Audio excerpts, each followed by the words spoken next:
Papa, I think these auto uncles are fighting. Yeah, but they seem to be having some sort of an argument. Papa, this biker is cutting us off. Yeah, but it's okay. Let him go. Anyway, the auto guy has cut him off. It's okay. Just let him go. Papa, the biker uncle behind us is going on honking. Yes, beta. I can hear that annoying beeping behind us. Let him overtake us. Then we will keep on honking at him. Okay. Papa, you only tell us not to do tit for tat on the road. Hello, friends. Welcome back to drivesafe. I am calling this episode RRR Dear India. Road Rage Roko Dear India. Let's look at a few examples. Yamuna Expressway. I am trying to get into this toll booth and just keep watching. See the Ertiga, he just cuts me off. I am trying to get onto this highway. As I am turning left, looking at the traffic from the right, just see this biker. See, he just comes on the wrong side. At this junction ahead, the white scooter suddenly cuts across to his right. In Vijayawada, see this mini pickup truck, he's already cut me off, and I'm just honking to let him know my displeasure. This clip defines what most of us, or at least many of us, would do on the road. This is in Bangalore, not very far from Brigade Road. So here, it's the left side is, as of now, it is open. The left side is free, so you can see a lot of vehicles are going. At this point, one biker comes and stops there. He stops to my left. So the vehicles behind him cannot go, and the guy behind him honks, and by the time they have a small discussion, small argument, it's the green is over. So now the car can't go. So as you can see, this biker has just blocked off a row of cars behind him, and now when it becomes green for us, this bus, this auto rickshaw, and then this car, this Ertiga also are jumping the signal. They're actually cutting us off. Anyway, I was just waiting for the road to be clear, then I drive off, but that biker stayed back to argue with the auto chap. Without realizing, many of us would have made this mistake probably, meaning ready for a fight when somebody makes a mistake, but don't even realize when you yourself have made a mistake. Another similar example. So see this Indica, he's sort of cut me off. Anyway, I've slowed down. I'm letting him go. A few moments later, the same Indica has braked because a biker has suddenly come across to his right. And the Indica driver shouted at that biker. I don't know what he said, but he definitely shouted at him. Just some seconds earlier, he cut me off, but now when a biker cuts him off, he gets upset. This was in Mysore, I think. I'm driving well behind two auto rickshaws who are having some sort of an argument. I don't know what happened, but yeah, they're just sitting to each other, they are arguing. And then from what I could remember, they both stopped by the roadside, and I think they almost came to blows till the passengers in the auto sort of tried to separate them. I don't know what exactly went on, but that's what happened. So how do we define road rage? What exactly is road rage?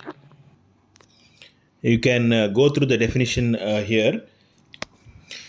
To make it very simple, I am driving on the road. I get very angry because of what somebody else does on the road, either to me or around me, and I start driving dangerously. That is road rage. And then you and I can resort to any of these: cutting off people, honking, showing a finger, tailgating, driving very close to them. I've circled brake checking because I've done it so many times. Can be very dangerous, very unsafe, but I have to accept that I've actually done it. It's like doing tit for tat. You cut me off, so I'll make sure I go ahead of you and I'll block you. But to do that, I may have to drive very recklessly and dangerously. That is where the problem lies. See this auto rickshaw driver. Right at the T junction, he's stopped and he's talking on his phone. And when I honked at him, he gets a little bit annoyed, that I'm honking at him to give me place. That's how we normally behave. This auto driver reminded me of the scene in a Hindi movie Door, Nagesh Kukunur's Door, where Aisha Takia has to stand on a certain pile of rocks, otherwise she won't get network to talk on the mobile phone to her husband who's gone to the Gulf. That movie was in the early 2000s, yeah. Nowadays you get network even in bathrooms, even in lifts also you get network. There was no need for him to wait only here at the junction on the road to talk on the phone. But yeah, that's what he did. I am trying to get onto the highway here and see this biker.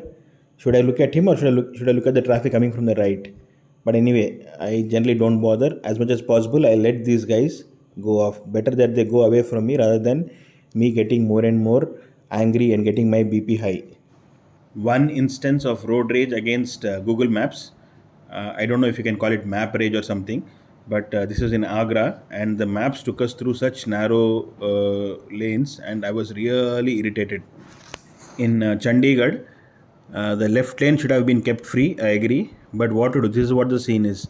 And the guy behind me was going on honking, but no use. If I had to go to the left here, I would be very, very irritated, saying, why are these guys blocking me like this?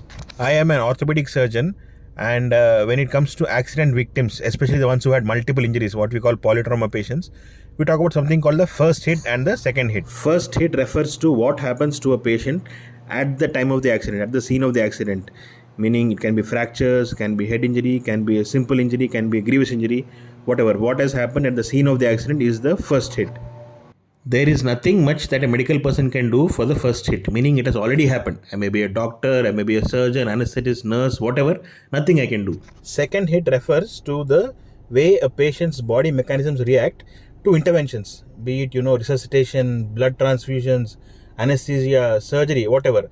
To interventions, how the body reacts determines the second hit. Those with isolated injuries usually heal quite rapidly and quite well without much of a problem. But those who have multiple injuries, let's say head injury, chest injury, multiple rib fractures, lung injury, abdominal problems and orthopedic fractures, they are the ones who can respond really, really very differently to the treatment.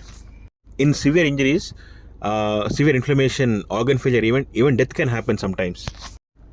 In polytrauma scenarios, there are different terms like ETC, early total care, early appropriate care, then damage control orthopedic surgery. Anyway, we won't discuss all of that here. The first time I heard these words, first hit and second hit, was close to 20 years ago when one of our bosses had taken a class for us on the polytrauma scenario. And I still remember what he said. He said, first hit is not in your hands. You wish it never happened, but it has already happened. You have to accept it. Second hit is what you and I, as a medical person, as an orthopedic surgeon, you and I have to try to minimize. You may not be able to completely prevent it, but you should do all you can to try to not have a major second hit for the patient.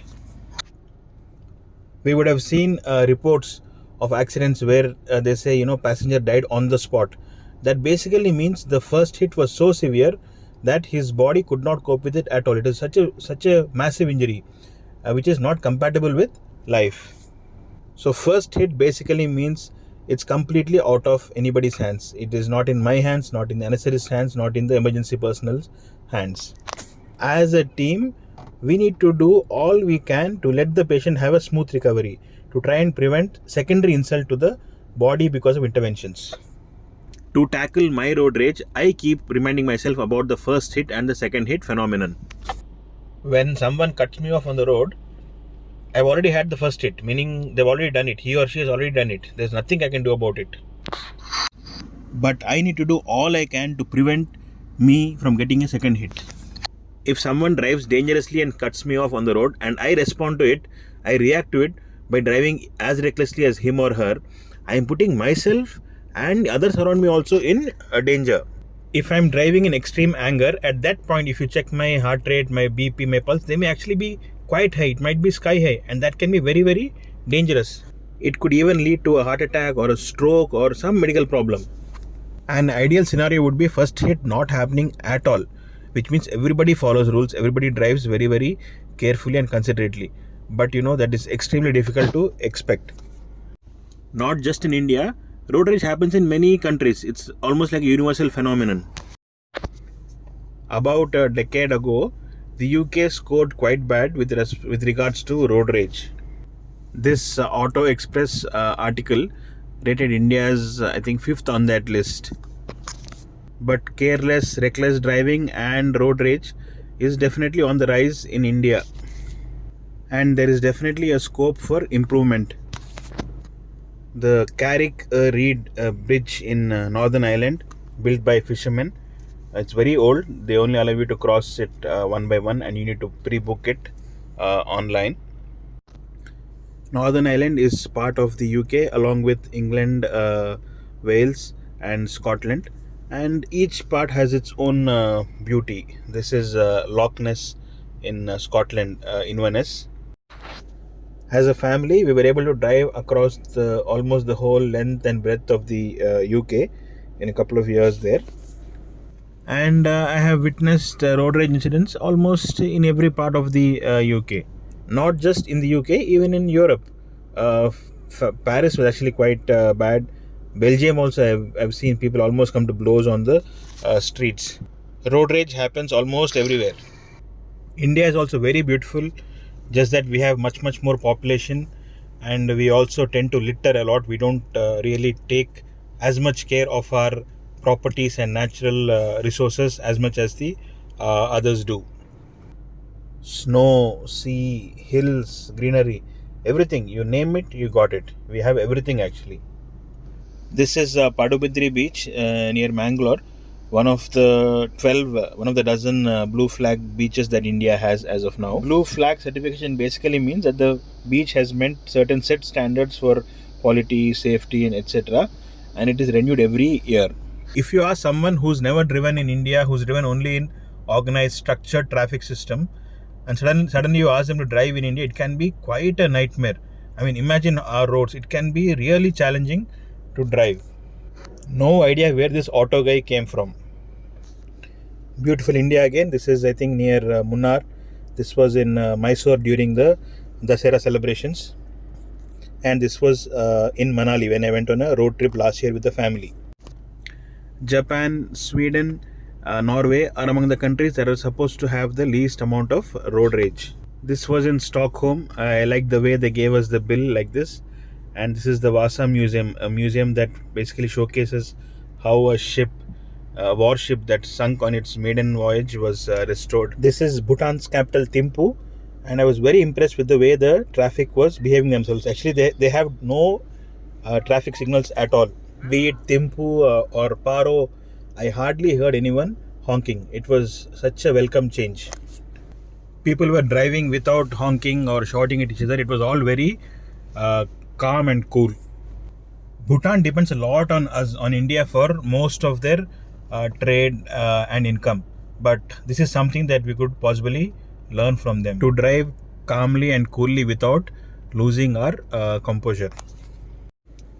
But then the population of Bhutan, the entire country, is lesser than the population of any one tier 1 city of India. Take it Delhi, Bangalore, Chennai, Hyderabad. The whole country's population is lesser than one city's population. So, that much lesser number of vehicles on the roads. We'll just go through some more pics of India just to showcase our natural beauty. Loch Ness in Scotland, the Banasura Sagar Dam, Wayanad, Kerala. This is the Heights of Abraham in Matlock, the UK. This is again close to that same dam in Wayanad. This is US's Grand Canyon.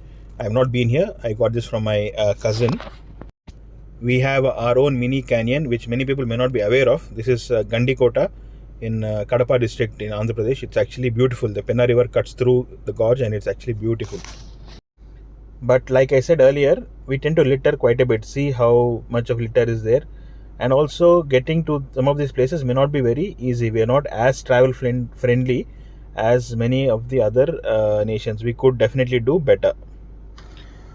This is Kerala's Bekal Fort, where Bombay, Mani Ratnam's Bombay's that song Tu Hire was shot. It's actually quite beautiful. I have to mention this here, that amongst the places that we visited in India, among the properties that are taken care of by the government, I think Bekal Fort probably had the cleanest toilets I have seen across India. It's hands down. I remember my youngest was hardly 6 at that time, and he said, "Papa, these bathrooms are as clean as the ones that we've seen in Switzerland." Bhutan again. This is a tiger's nest in Paro. If you can do the trek, it is definitely worth going up. Just 2 days later, after we got back from Bhutan, Deepika Padukone went up onto the tiger's nest, and I wanted to ask our guide Rinzin for a refund. No, I'm just joking. I'll give you Rinzin's number in the description. So if you want to go to Bhutan, please contact him. I have no conflicts of interest. I have no financial dealings with this. So any concessions, discounts, you got to ask him. I won't really be able to help you on that. The Punakha suspension bridge. I absolutely loved the smell of fresh air here. It was really nice. This is the Rinzin's SRK pose. Bollywood is extremely popular in Bhutan, and you won't really feel out of place. This was in Paro, an open air performance by a visually challenged and a differently abled group.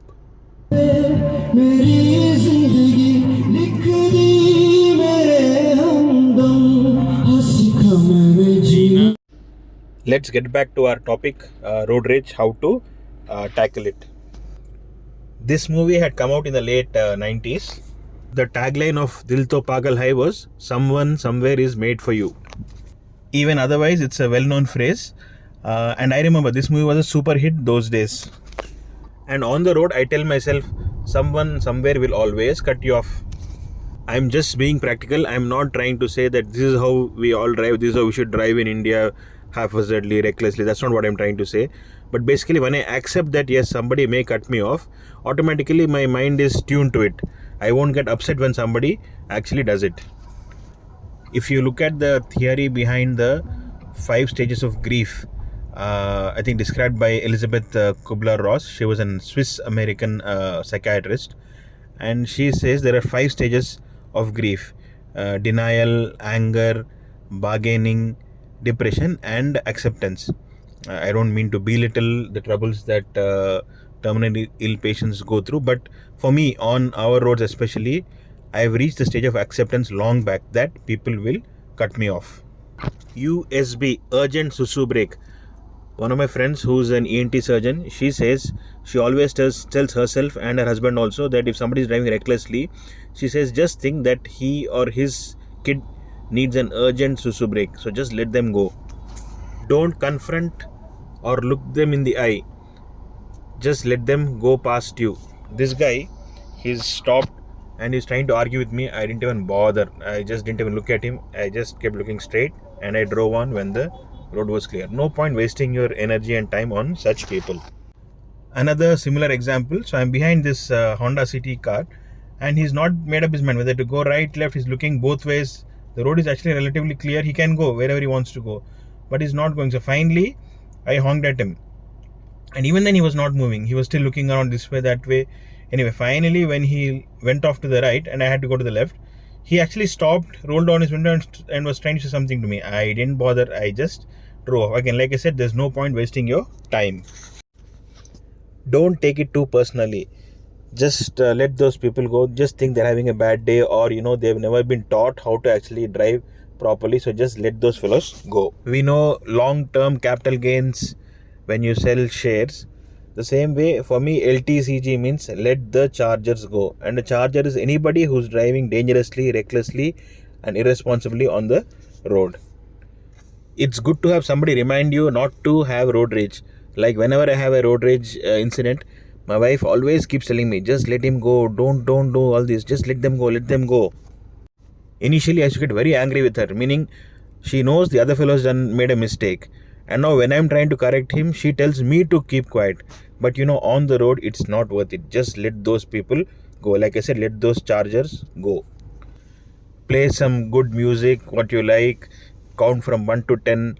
Try to respond and not, immediately react or whatever. Do whatever to try to get yourself out of the situation.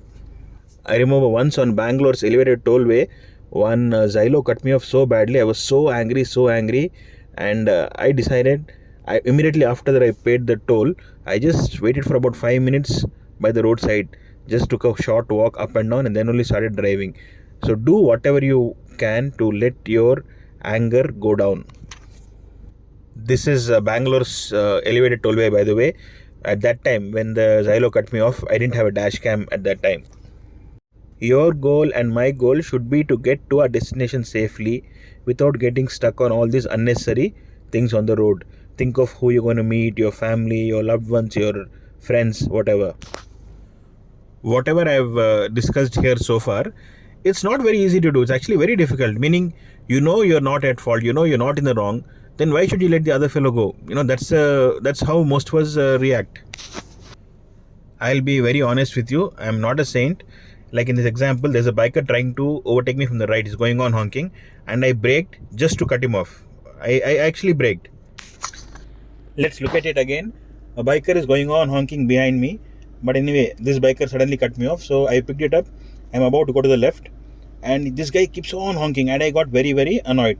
So I decided, Bhad mein ja, I am not going to let you go past me, and I brake checked him. Not correct, but that's what I did, meaning it is difficult to let people go. I tell myself, in India, honking is like breathing. People just do it. They don't even think twice about it. They just do it. The truck behind me was going on honking, and what do? I mean, as if by honking, the whole traffic is going to get cleared up for him. I mean, I got so irritated, I just moved to the left and I told him, okay, come, overtake me. And then he's completely stopped honking after that. In my opinion, if you can completely ignore and shut out this unnecessary, incessant honking on our roads, half your road rage is already sorted out. Somebody is honking to warn me of impending danger, that's absolutely fine. But most often what happens is people just mindlessly and non-stop keep honking, and I consider that as farting. The medical term would be passing flatus. Don't take the honking too personally. Just tell yourself, okay, he wants to pass flatus, he wants to pass gas, bas karne do yaar, just leave him, let him go. I always prefer to maintain some gap from the vehicle in front of me, whether it's a bike or an auto or a bus or whatever. That gap for me in my mind is mandatory, otherwise you can have trouble. But many people think it's an unpardonable sin if you drive with that much of gap. So the one auto guy behind me going on honking at me, he's trying to make me go fast, try to overtake. Anyway, here this auto is stopped, so I've also slowed down, and I'm not trying to overtake because I know it's a busy junction. See, here he comes, starts saying something. I am not bothered. It's like he wants to fart, let him fart. I am not going to try and plug his backside. I've got so many other things to do. I'd rather spend my energy doing those rather than waste my time and energy and effort on trying to educate guys on the road who are anyway going to drive reckless, who have no sense of how to drive, how to keep a gap from the vehicle in front. If you can ignore the unnecessary incessant honking that goes on our roads, and if you can drive without being so worried about what is the other guy thinking, what is the biker behind me thinking, why is the auto guy honking so much, oh, he's irritating me, oh, I'm getting so annoyed. If you can cut them all off, 80% of your problems is already sorted out. 4 or 5 years into driving around with my first car, the i10, when I became very, very confident and much more comfortable with driving, I used to think whoever is driving slower than me is just driving too slow. He doesn't deserve to be on the road. And whoever overtakes me is a maniac. That's how I used to think. So now, what others think about me when I drive is immaterial to me. My speed depends on your speed, and my gap depends on how much gap I want to keep from you. You think I'm not driving fast enough? You think I'm leaving too much of a gap from the vehicle in front? Tough luck, mate. I can't help it. I feel it is necessary for me to do that. You don't think so? No problem. You can have your own opinion. But for me, I am very clear in my mind as to why I am doing what I am doing. Much easier said than done. But my point is, if you and I at least think about, okay, I need to cut down my anger, I need to control my road rage, maybe we'll become slightly better day by day. If you don't think about it at all, we may end up in more trouble. That is my whole point of this video. Let's discuss some more tips on restricting or controlling road rage. Start a little bit earlier than what you think you need to. If it takes half an hour to reach your destination, start about 40 minutes, 45 minutes earlier. On long road trips, I look at Google Maps and I tell myself, okay, plus 2 hours mentally. It's never happened like that. In India, most of the time, you can easily beat Google Maps if you're driving predominantly on highways. But yeah, mentally, I tell myself I need to drive for that much more time. Sleep well, get enough rest, because if you're sleepy, tired, fatigued, again, your mind tends to easily be put off by something that other people do on the road. You're easily likely to lose your temper. Sometimes people don't like to be overtaken. It's called something like a competitive road rage. So when I come close to overtaking a car that is faster than me, or let's say when I had my i10, whenever I was trying to overtake a Desire, many guys used to do that. Till then, I've caught up with them, which means automatically my average speed is higher than them. But moment I come close, then they start accelerating, as if they just cannot let me overtake. We are not racing on the road. Our aim is to get home safely. There is nothing wrong about somebody else overtaking if they're driving faster than you. Simple as that. I was wondering whether to share this or not, but there's one instance which I still feel very ashamed about. I was driving from Chennai to Bangalore, and after the second toll booth, when I was driving in my i10, a lady driver in a white Hyundai Accent overtook me, and I got so livid. I mean, I don't know. There's no reason for me to get angry. She was driving faster than me, as simple as that. But I tried to go, I tried to overtake, and I couldn't. And that was the first and last time that I let myself be so troubled by somebody overtake me, whether it be lady or a guy or whatever. That was completely my fault. There was no reason for me to react that way just because a lady overtook me. Nowadays, I don't bother who's overtaking me. If I think the road conditions are not clear enough, even a cyclist or even a bullock cart can overtake me, no problem at all. By the way, I was actually very impressed with this Octavia's acceleration. But I'm not trying, I'm not racing at all. I'm not trying to drive faster than him or overtake him. He must be having 180, 185 horsepower. I have just about 130. Not because I have lesser horsepower, but I believe the roads are not meant for racing at all. And there is no need for me to try to show off or do something like that. I no longer think that those who overtake me or those who drive faster than me are maniacs. That stage is gone long ago. If you just had an argument with somebody or fought with somebody or somebody has shouted at you, don't get into driving immediately. You need to first calm down. I remember once my wife and I had a very small argument. It was about which chart shop to go to, and we had an argument. And then when reversing, I actually bumped into a two-wheeler. It was completely my fault. So when you're angry, you're likely to make more mistakes. I finished work late, I was tired, and look at this auto guy, he's cut me off already some 3-4 times. And then at this moment, I knew I was very angry. And then I told myself, no, calm down. This is when I was about to make this video. And within no time, I sort of tried to get myself back to driving normally. To let some steam off your pressure cooker situation in your brain, you don't get behind the wheel. That can be very dangerous because, like I said, when you're angry, when your mind is full of other things, you can easily make a mistake and it could even prove fatal. I think I read an article about a Creta driver who fought with his family members and then got onto the road in a fit of anger, and then he ended up having an accident and he even passed away, unfortunately. Can be very, very, very dangerous. We need to be very, very watchful and careful. By the way, this is over the Chambal River, which was featured in the Bandit Queen Fulan Devi, the movie.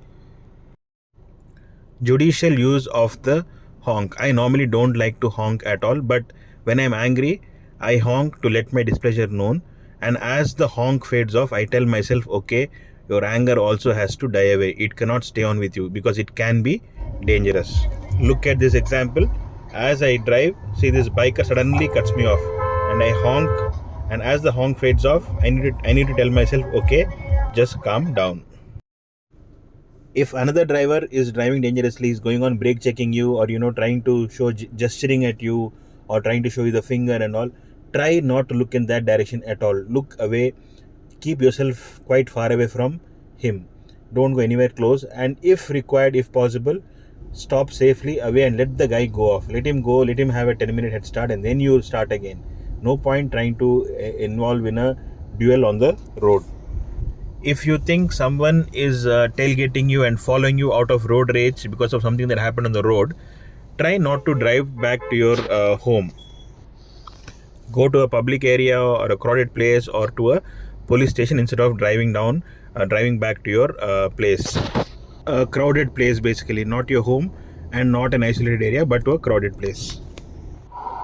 Let's take a quick recap of this video. So remember, road rage is just not worth it. Like I said, if you accept that people will cut you off, especially like this auto guy on the left, and also remember USB. Think the other guy wants to make susu very, very urgently, either he or his kid or somebody. Let these chargers go. Try to avoid confronting them. Try to avoid looking straight into their eyes. Just let these guys go. Just think they're having a bad day, or maybe they've now not learned to drive properly. They've never been taught how to drive properly. And also, it's always good to have some soothing music or something that you like, which is likely to calm you down. Better to respond than to react. Count from 1 to 10, or whatever it takes, or whatever works for you to calm yourself down. Use your horn very judiciously. Start earlier than you think you need to. give yourself a couple of more hours on long drives or some time extra than what you think you'll need, and sleep well, get good sleep, get adequate rest, which also will help you in keeping your mind fresh and away from all these incidents. Like I said earlier, I'm not a saint. I think maybe 95-96% of the times I can generally allow people to go. I don't bother. But the remaining 4-5% of the times I still get angry, like how I cut that biker off. I'm still working on it. I hope I can get better and better. And this video I would like to dedicate it to my boss who took that class on first hit and second hit, because I worked with him for about 15-16 years, and he's always been telling me, drivey, okay, he doesn't call me drivey, but drivey, you have to drive very, very carefully. You cannot afford to have road rage. You do a lot of long distance trips with your family, and you cannot just afford to have road rage. And thanks to him, he's been telling me this over and over again so many times, that slowly I've reached where I am right now, though I'm still working on it. He is my ex-boss now because he's moved on to a different place. I'm so grateful to him that he's told me umpty number of times that I need to cut down on road rage. But yes, my road rage has come down predominantly because of what sir has been telling me over the years when I work with him, and also thanks to my wife, because she's always told me, don't get into this, just let those guys go, it's not worth it. Many times I've thought about and I've told myself, just don't get angry at all.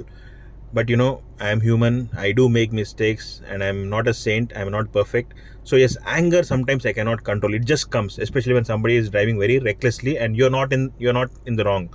I can really get angry.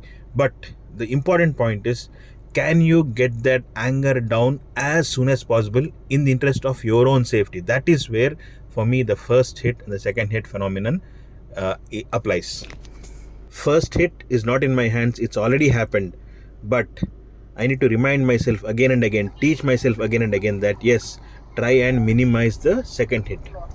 Whatever I've suggested is by no means the full list. Please feel free to add more and more points to it. There are just a few things that I thought of, that I've read about, and that I'm sharing with you. And please feel free to disagree with what I say.